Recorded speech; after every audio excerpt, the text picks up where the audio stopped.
Hey, Kingdom Woman, welcome back to my channel. I'm Delisha, and here is where I empower women of faith like you to grow in Christ, capacity, and consistency to become the woman that God has called you to be. Today, we're continuing in our series on becoming a kingdom woman on purpose. Today, I am going to reveal a kingdom secret that has truly revolutionized my life. As soon as I came into this understanding, as soon as I came into this insight, my life began to change. It was no longer about what I was experiencing in church. It was a transformation that I began to see in my very personal life. A kingdom woman is someone who understands that it's what people do not see that controls what they do see. Matthew 6 talks a lot about doing things in secret. And it talks about when we do certain things in secret that God will reward us openly.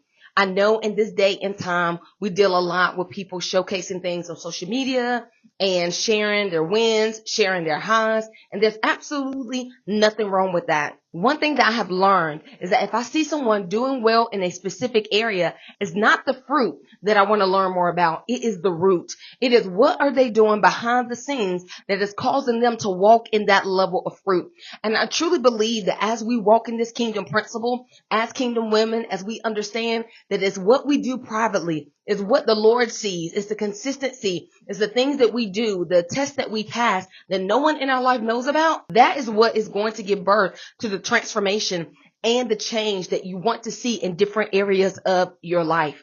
We see a powerful example of this in the book of Esther, which is truly the foundation of this entire teaching. We know that Esther was an orphan, but God chose her to become queen. But the Bible declares that the people of God were under siege, that there was an evil man who was able to get the authority, get the connection of the king to make a decree in the land to take out God's people.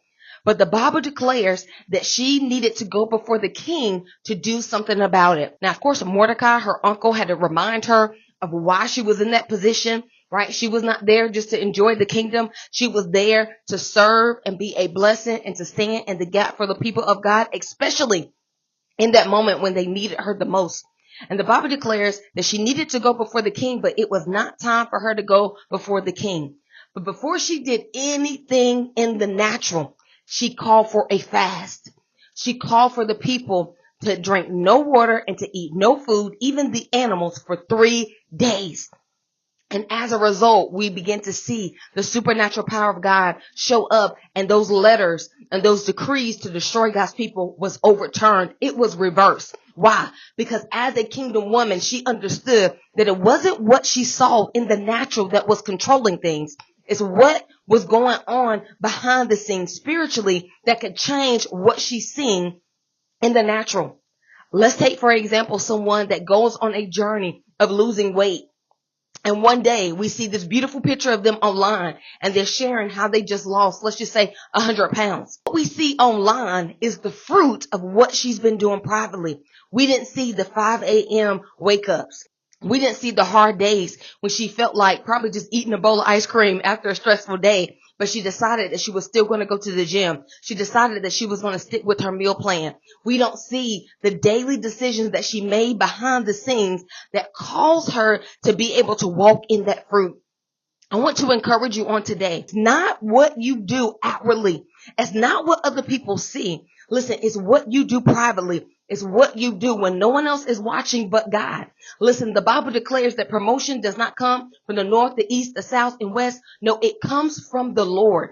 And I truly believe as women of faith, if we get that understanding, if we get that revelation, then it won't matter how God is promoting somebody else. It won't matter what other people are saying about our lives, because we understand that the private test, the one that has the ability to promote us and lift us, he is watching us. And we see this in Hebrews 11:6. It says that God is a rewarder of those who diligently seek him. When we make a decision to allow what we do privately, getting up, spending time in devotion, maybe taking your lunch break, instead of going out with your coworkers, you go to your car, you go up to a quiet place to spend time with him. Maybe in the evenings, instead of scrolling on social media, You decide to go read the word. You decide to study. Or maybe on a day where you could stay at home, you decide to go into service. Listen, those are the unseen things that you are doing that is truly going to produce the fruit and the transformation and the change that you want to see in your life. Listen, Kingdom Woman, it's not about what they see. It's about what is unseen. And as you are consistently showing up in the unseen, baby, not only will you see, everyone around you will begin to see fruit of what you've been doing privately. Ladies, this is the primary principle that has changed and revolutionized my life. It has caused me to experience and still walk in tremendous fruit, tremendous harvest, because again, it's about that private devotion. It's about what I'm doing, what I'm saying, how I am acting when no one is watching. So I want you to take this away from today's video, that it's about what they can't see, not what they can see. And if you continue to operate consistently and faithfully before the Lord in the unseen, He will make sure that the fruit and the harvest of those good decisions, they're going to be seen openly. He is going to reward you openly. Listen, Kingdom Woman, I pray that this blessed you on today. If it did, please give this video a thumbs up. I also want to encourage you to share this video with one other woman of faith. Of course, we want you to become a part of this family and community. If you have not done so, you can join the Bold and True family by making sure that you subscribe, hit that notification bell. Listen, you guys, I pray that this has been a blessing to you. I look forward to seeing you back here tomorrow as we continue this series of becoming a Kingdom Woman on purpose. All right, you guys, I'll see you then. Bye.